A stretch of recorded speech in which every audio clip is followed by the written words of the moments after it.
Здравейте, тук е Андреас от eSurfer, от нашия магазин в Берлин. Имаме началото на февруари и понякога все още можете да видите малко лед по езерата. Днес съм с Бенджамин Кьонцен. Познаваме се от доста време. Той беше оригиналният основател на марката Lampuga и също така създаде Jetboards Curve, които и двамата продавахме в миналото. Днес той идва с новия си проект Может и сме щастливи да научим повече за него. Бенджамин? Благодаря, Андреас.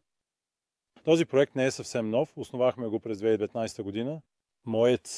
Преди опита Джорджи в пазара на джетбордове започнахме през 2011 и основахме компанията Salchet Gamma, която беше марката Lampuga. След това работихме с борда Curve. Развивахме бордовете и характеристиките, мощността и всичко останало. Тествахме го години наред. Тествахме го заедно и ви го показахме. Обсъдихме всички състояния. Щастливи сме да бъдем тук днес на вашето страхотно място в Сперие в Берлин. Виждаме, че имаме страхотен сезон тази година, започвайки през февруари. И да, така. Много ви благодаря. Добре. Да, Бенджамин е прав. Прототипи в по-малки количества през последните 2 години. Всъщност, успях да тествам някои от компонентите още миналата година, но днес те са готови за то масово производство. Ще станем дистрибутор на тях и с нетърпение очаквам да разгледам по-подробно какво могат да направят тези нови продукти за нас. Да, това е сърцето на продукта, Может, захранващия блок с 20 конски сили.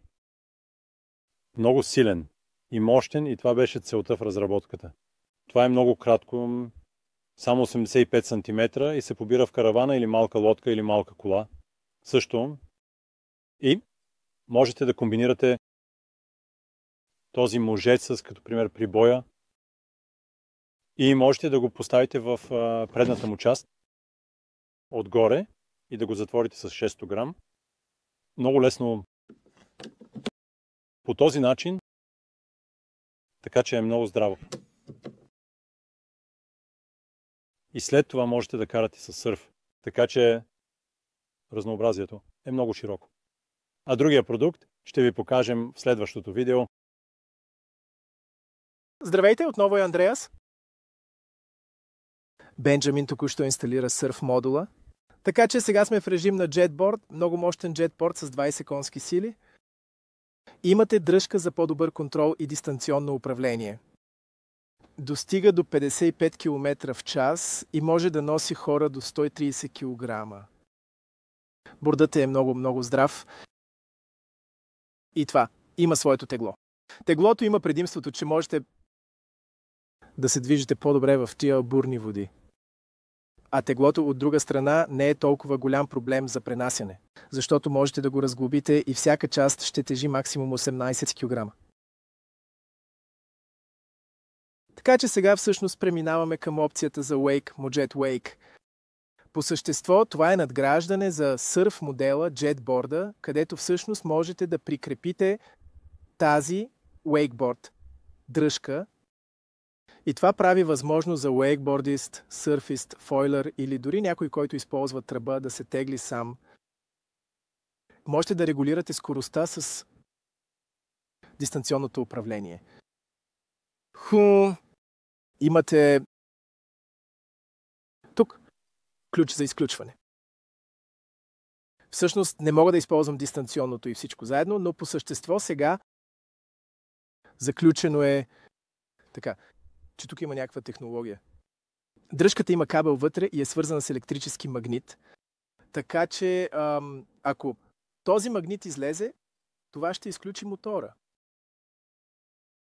За тези от вас, които не познават тези видове устройства, те също се наричат теглещи багита. Можете много лесно да променяте посоките. Ако отидете наляво, всъщност дъската ще отиде надясно. Ако отидете надясно, дъската ще отиде наляво.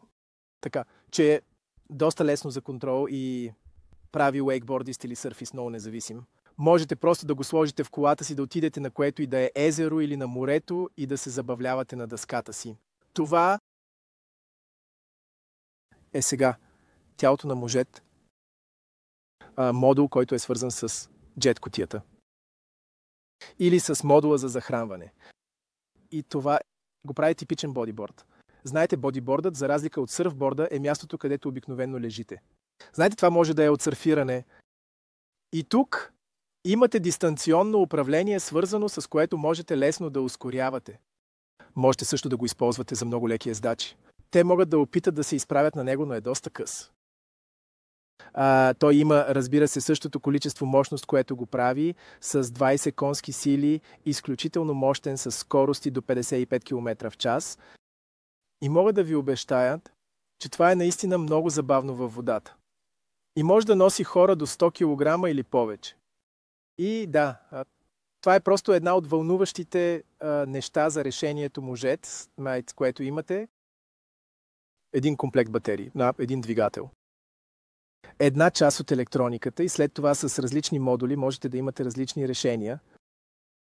Това беше нашето видео за решенията MoJet, бодиборд ни, JetBoard, теглещ булгие или Wake. Ще има още решения в много близко бъдеще. Например, тендърна лодка с джет двигател, надуваем JetBoard. И ще направим още едно видео за това. Тези дъски вече са налични тук за тестови карания. Моя, уговорете си среща и можете да ги изпробвате. И бих искал да благодаря на Бенджамин за неговото посещение. Да, благодаря ти, Андреас. Беше приятно с теб. Тази хубава локация. Тук на Шпрее в Берлин и сме щастливи да се върнем през пролета. Ще бъде малко по-топло днес с всички играчки и да правим видеа и да ви показваме. И още много неща предстоят. Точно така, замръзваме.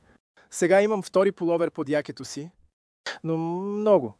Скоро ще се стопли и ще поставим тези неща. На водата. Добре, довиждане!